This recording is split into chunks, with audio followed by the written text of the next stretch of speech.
banking unit, which they didn't have up to about 2 years ago, but they have it now. Um, we also know that technology investments are risky. We spoke about that. There's a potential for diseconomies of scale, so you're making such a huge investment, but you're not able to spread that cost. So your average cost actually increases. So that's your diseconomies of scale. If you have, if your technology investments are too big. All right?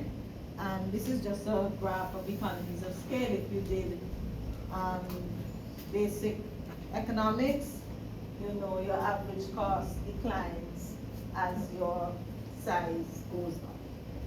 Right?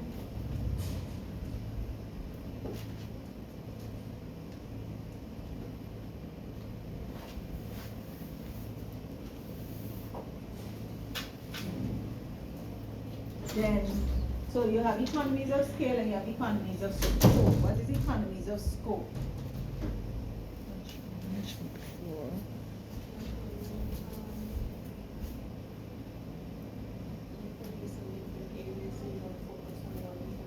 Right, so economies of scope is where you're able to lower your costs through doing different things. So you're using the products you purchase or the technology you purchase in different areas of your organization. So economies of scope. So it's different things. So you're spreading it over different activities or different products, right? Then, so just like you can have economies of scope, you can have diseconomies of scope. So instead of joint production, specialization may have cost benefits in production, all right? So economies of scope wouldn't exist in this case where you have specialization, all right?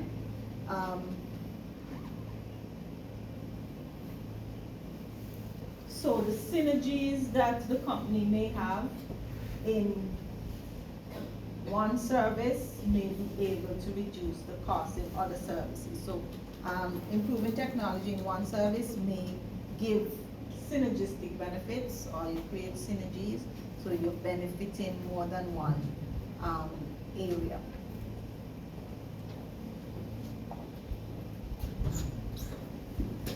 And then the rest of this really just talks about, this really speaks about the costs and how economies of scale, economies of scope affect cost.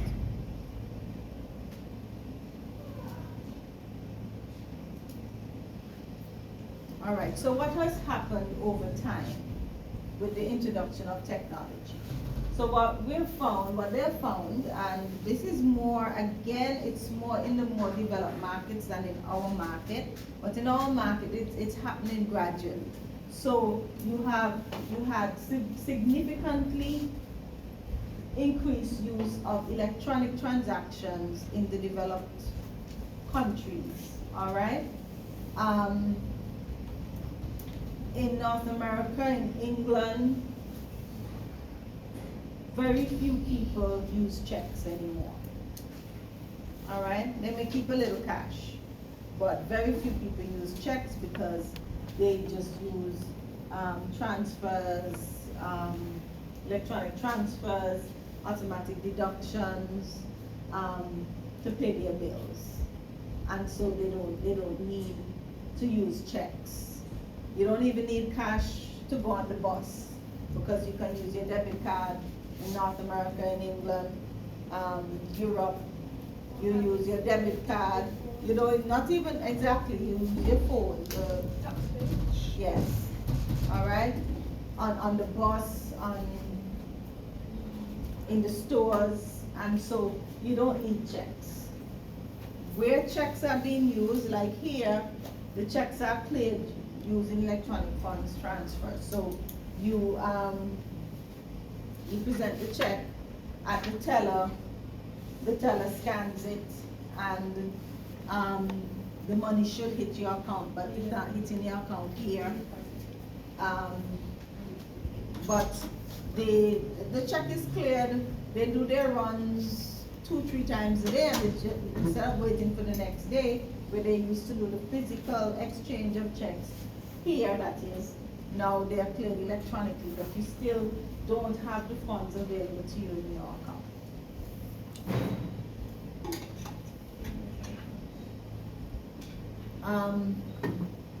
Electronic money, same virtually non-existent in the US, facilitates foreign currency transactions on the internet.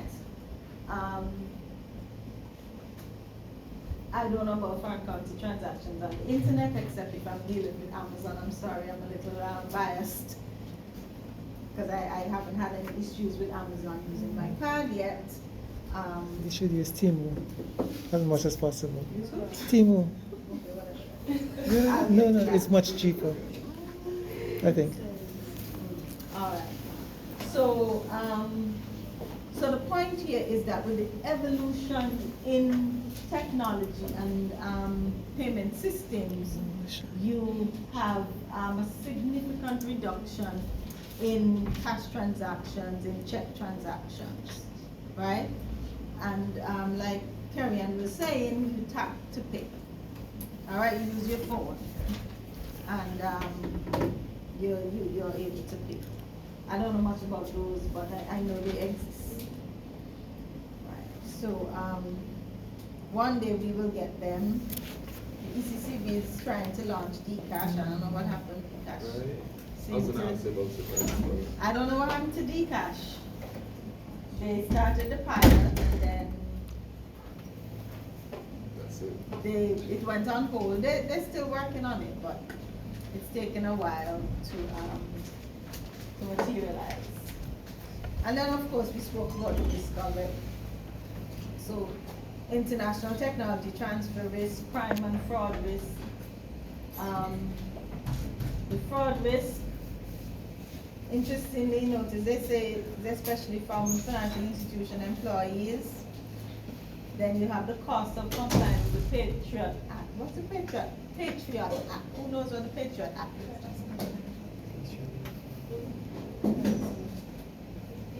What's Patriot Act? I think it has something to do with 9/11. I don't know. Okay. It came out. After 9/11, we had the Patriot Act. What does the Patriot Act do? Say,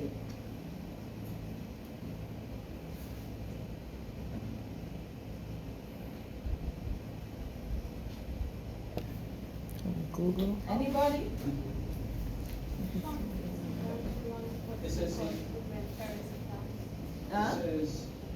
Go ahead. it says it authorizes transcendental surveillance of American citizens and individuals who are rivals of traditional civil agencies. They minding your business. The Patriot Act gives the US the ability to see people's bank accounts and so on. Not see, but get the information of its citizens. So US citizens have to report everything.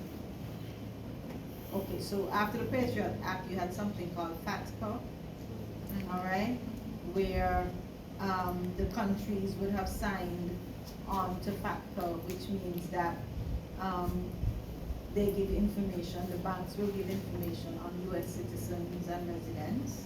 If you have a green card, if you have a green card and if you're a US citizen. Outside of the US as well? Yeah. Yeah, so here, we have a lot of Americans that live here.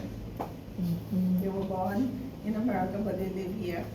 Or you have green cards. If you open a bank account, the bank is going to ask you to complete a particular form. I can't remember the name of the form now. And so you'd have to indicate whether you're a US citizen or resident. And so the bank would give information share information with the US. Is it not when you have certain amounts of funds, it's not for everyone? No, the FATCA relates specifically to the US citizens and residents and their transactions. So they would the bank would share with the US, the deposits, how much money you have in your account, for example. You share that information.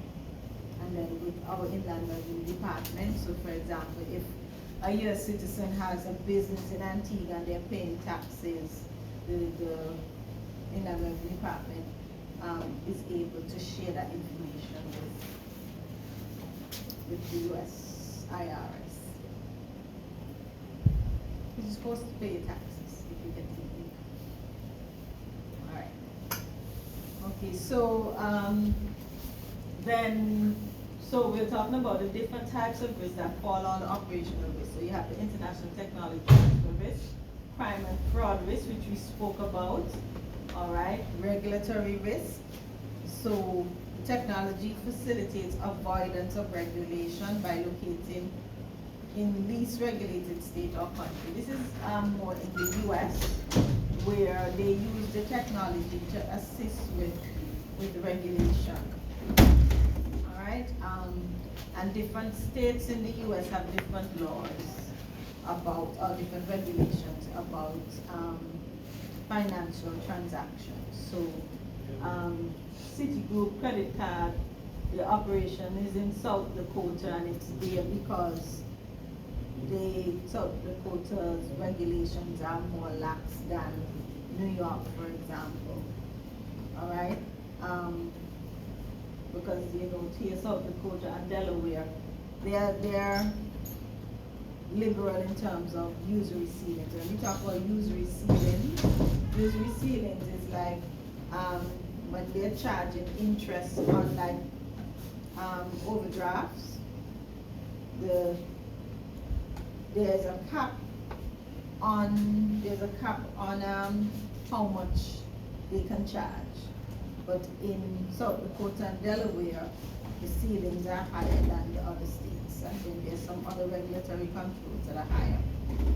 The Cayman Islands are considered an offshore center, and that's where US citizens go to hide their millions that they don't want to pay taxes on.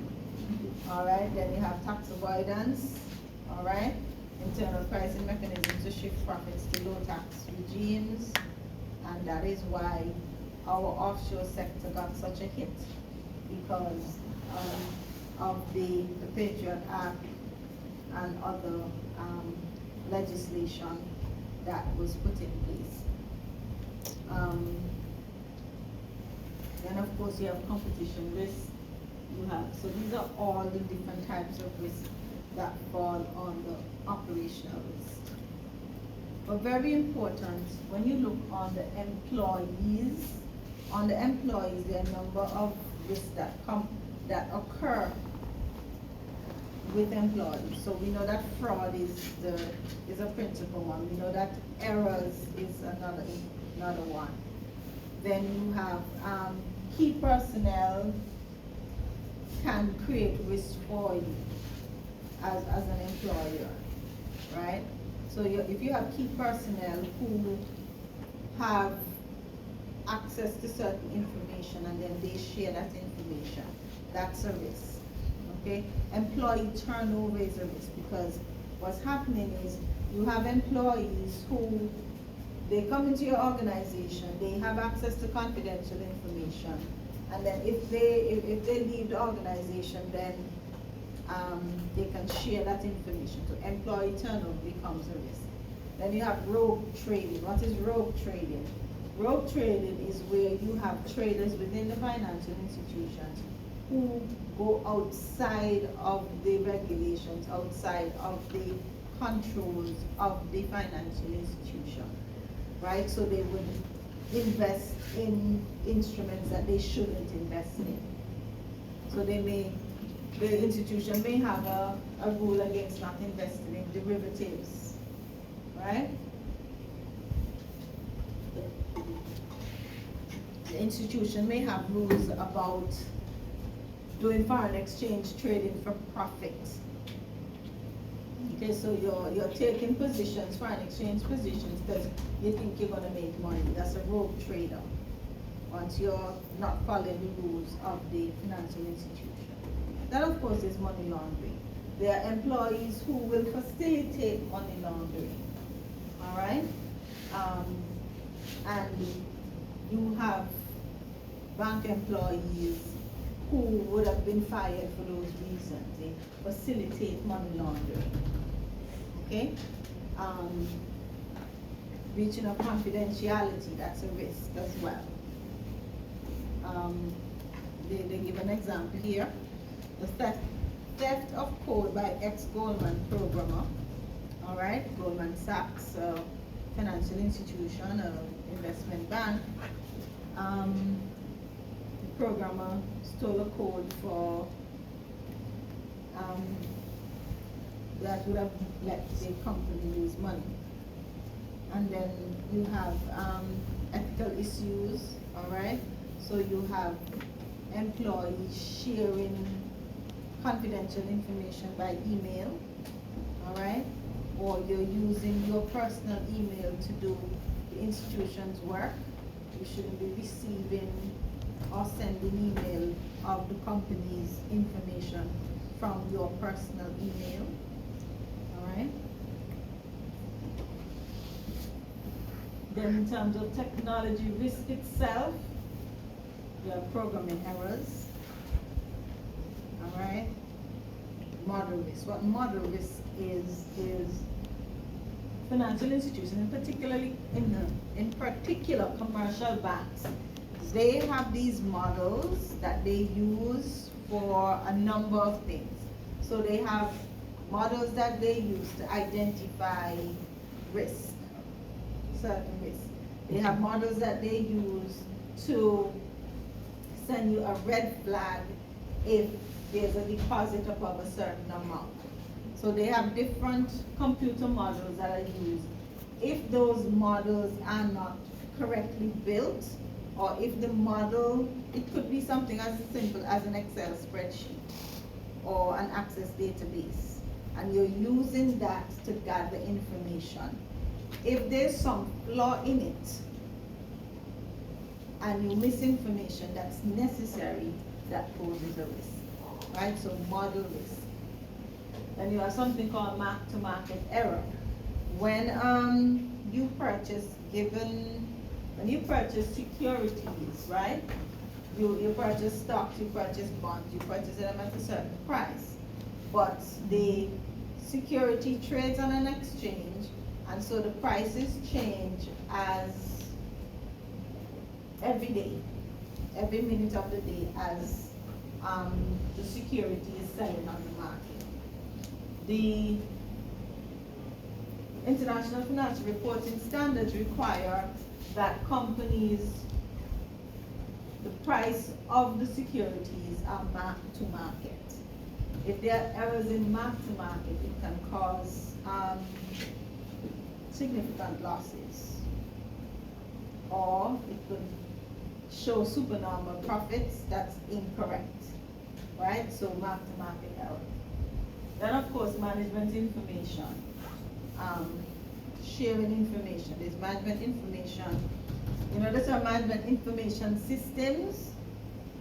So your information system that's providing the reports to management, if that information is incorrect, management could use bad decisions because the reporting is wrong, right? So that's a risk. IT telecommunication systems outage, major one. Technology provider failure. I'm sure all of us have experienced technology provider failure. Yeah? It happens mostly on a Friday. When you can't make any calls, or you've never experienced where you can't send WhatsApp. It was one recently, a couple of weeks ago. That's technology provider error, failure. And if a financial institution experiences that, what can happen is that transactions that were in train, like they're sending a wire, and that transaction went out, if that transaction drops out, Okay. the institution really have to go back and check to make sure They wouldn't know if it dropped out unless the party on the other end doesn't say that I didn't get these funds. Right? So that becomes a risk. Then there's contingency planning. All right? Programming error. Sorry, I thought I went down the next page. And we spoke about the customer relationship risk, contractual disagreement, dissatisfaction from poorly performing technology. Those are, you have the contractual, then you have the reputational risk. Then of course you have default. So if a financial institution is selling a particular product, all right, you were purchasing, you purchased a security, you gave your money, but it hasn't been delivered. That's default. All right. Capital asset risk, safety, security, operating costs, fire, flood. Those speak for themselves. All right. Insurance. Well, you have insurance, but insurance you may not have covered completely, or maybe they you know, when insurance companies tell you your property is undervalued, Okay. because it's valued at the time that you insure it, but remember, properties appreciate in value, and so in the insurance company's mind, your property has appreciated, and so your insurance value is less than the value of the property. So, Okay. yeah, Okay. so you can have insurance but still have issues. And then we spoke of the external risk, so the fraud, taxation, legal, war, market collapse, reputation. All right, so this is what I needed to get to. Controlling operations. What are some of the things you can do to control operational risk? All right. Loss prevention. Loss prevention. This is mostly with employees, right? How do you control that? So, training, development, review of employees. So, you need to set performance standards for your employees so that you can monitor them. You can do performance appraisals, right? Then you have training and development. If you don't train your staff, then they won't know how to do things, and so they will mess up. So that's basic, all right? So you send your staff to training programs. You have in-house staff development train exercises. You may do, some companies do staff development, it's on their calendar, and they say we do it every 3 months. Anybody who works in an organization that does that? Their staff development exercises fairly regularly. Huh? We're used to it. Okay. All right. So there are those. Then loss control. How do you control losses? All right. Planning, organization, backup. So you plan ahead. You identify where things could go wrong, and you plug the holes before. So you plan ahead so that you mitigate any issues. Then organization, planning leads to organization. Then backup. Backup in terms of backing up your data. All right? Ensuring that you have a succession plan for your employees, so that when one person leaves, there's somebody trained who can do the job. Then you have loss financing. All right? Insurance. So you take out insurance to mitigate the losses. Then you have loss insulation. So with operational risk, financial institutions hold a certain amount of capital, commercial banks in particular, hold a certain amount of capital to deal with the losses so that your company doesn't go insolvent just because you have a loss due to operations, due to operational risk.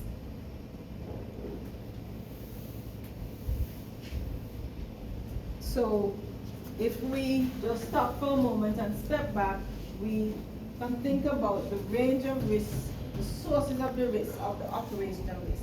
There are many, all right? So you have what? Employee, system, External events. external event, customer relationships, Anything else? Not missing one? Capital assets. Capital assets, yes, all right? And then underneath of that or over that, you have the technology side.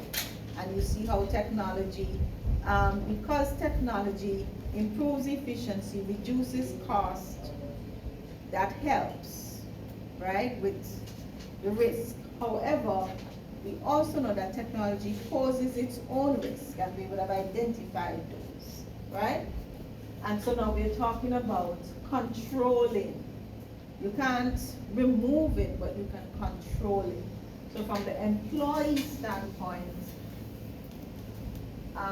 training, development, review of employees. So you set your performance standards, you set your key performance indicators. Management, you should be hearing about that if y'all did HR. I don't know if anybody did HR, right? Then planning, organization, backup. So these are some of the ways you try to control that operational risk. And when you're controlling operational risk, it means you are reducing, you're trying to reduce the losses that you can incur because of operational risk, all right? Because the risk is the risk that you're going to have losses from these events, okay? Insurance and capital. You insulate yourself, the company insulates itself by having sufficient capital. So we know in particular banks, insurance companies, and investment banks also need to have capital, but definitely banks and insurance companies are required by regulation to have a certain amount of capital put aside to mitigate against those risks. Then you have your regulatory issues and how for commercial banks, the Basel Committee has tried to help financial institutions mitigate those losses through setting guidelines, through setting parameters, through monitoring those institutions. All right, so this one talks to the 1999 Basel Committee, which is Basel I, okay, on bank supervision. That one looked at operational risk. And then they did some more work. So you have, in order to determine the required capital you should have, they use the basic indicator approach, the standardized approach, advanced measurement approach, consumer protection parameters. And so yesterday, for those who looked at the board operation, the interest rate risk, what was in place? What is it that Basel suggested we put in place to assist? And Basel also, and the BIS would have monitored, and in the internal loss data review that they did, this is for 3076 people, in that review that they did, they would have done it in order to test the strength of their framework, to test the parameters, and to see how institutions were stacking up against this, right?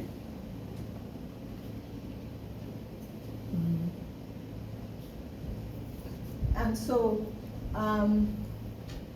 what they do is they set a capital requirement, which is a certain percent of their gross income, and how they work out the gross income, it's your net interest income plus your net non-interest income, and they change that percentage periodically as things unfold, right? So that's an example of the BIS way. And also what the BIS advocates is for a standardized approach across all commercial banks, all right? And also standardizing not just across all commercial banks, but standardizing the different activities. So banks should be involved in this, and this. Based on this, and this, how much capital should the bank be holding for this type of business, for that type of business? So for operational loss, for interest rate risk, for interest rate operational credit. All right? So they say, there's an indicator based on the size of the activity. All right? And we have some examples there.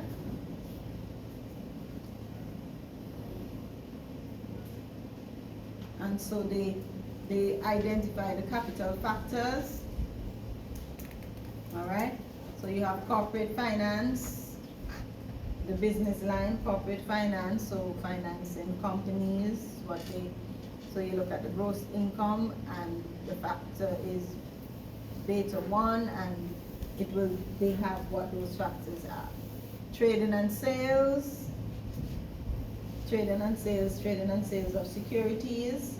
So you look at the gross income from that, and then you multiply it by the capital factor that they use for that.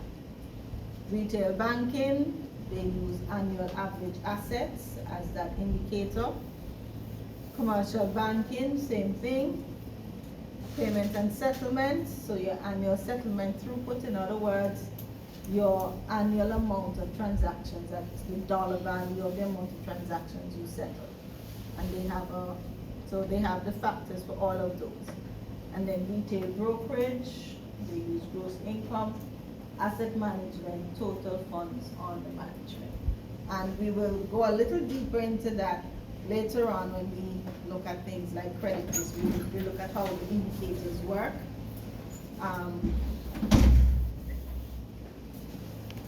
Okay. So the indicator tells them how exposed they are to risk or something like that, as a measurement. Yeah, they use the indicator As to a determine metric. how exposed they are, so they know how much capital they should be setting Set- aside, mhm. how much capital they need. Okay. Right. So what we saw before was the basis, those were the indicators that the Bank for International Settlements uses and the other central banks use to monitor, all right? Then they tell you the internal measurement approach, how the banks should measure. So you use the same business lines that we identified there. So the same business lines, so your corporate finance, your trading and sales, retail banking, commercial banking, and so forth. And internally, there's an indicator. So the supervisor or the central bank will specify an exposure indicator, right? And then the bank itself is going to look at its internal loss data. So that was what some of you were looking at yesterday, the review that they did. So they look at the probability of a loss event. All right, so internally, you have to identify the probability of that event occurring. And then you look at the loss given, the loss that you expect given that that event occurs. Okay. The event meaning It could be a fraud transaction, it could be, that's, when we talk about event. It could be a technology failure, all right?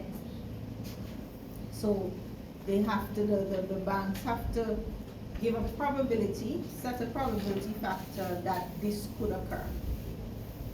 All right, like you could have a power outage for more than 5 hours, for more than an hour. That your generator fails, so you have zero power. What is the probability that that could happen? And then based on that, how much would you lose if that occurred? So that the bank is setting these indicators internally. And then the banking supervisor or the commercial bank will now look at each of these and set the parameters. So the Basel parameters are used. Not all central banks use all of them, and they may not use all of the same. So your capital adequacy, your minimum is a certain amount, 8%. Then you have to do an add-on for operational loss, and an add-on for this and an add-on for that. The add-ons may not be as the base recommend, but it's based on what is happening in a particular jurisdiction.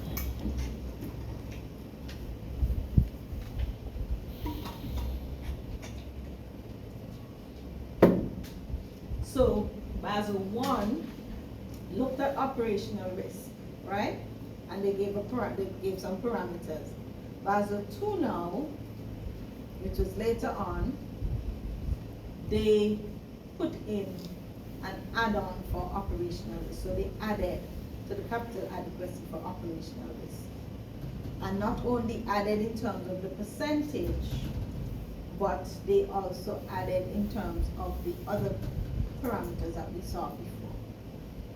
All right, then they have their basic indicator approach, which the banking supervisors or the commercial, the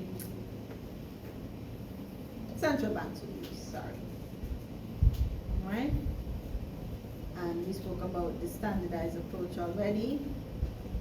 And then you have what they call the advanced measurement approaches, and what that is for the risk-based capital that they need to hold, right? So the advanced measurement approaches, it all depends on the size of the institution, all right?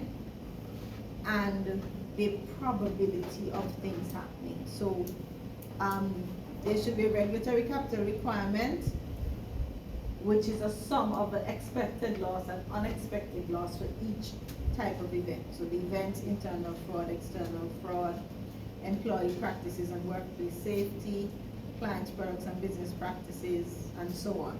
So they look at each of those, what is the probability that these would happen? Based on that probability, you're going to make an estimate of how much you could lose because of these things, right? And then you would do an add-on for it based on that. So that brings me to the end of operational technology risk. Please, you need to do the reading.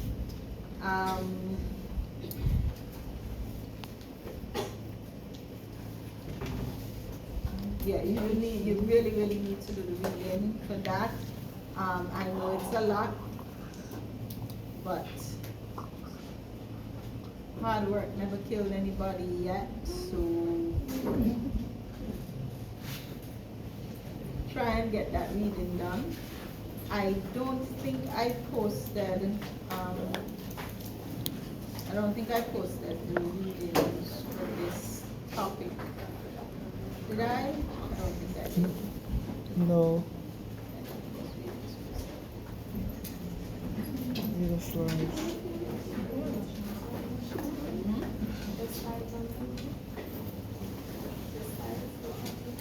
No, that's why I haven't posted the slides or the chapter reading. I'm gonna post it. Later, maybe tomorrow. Miss Day, I think I must have posted it since last week, so, no?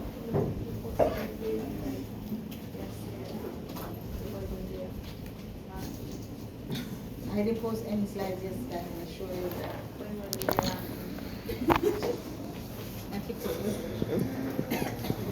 I didn't post any of that, I know, I didn't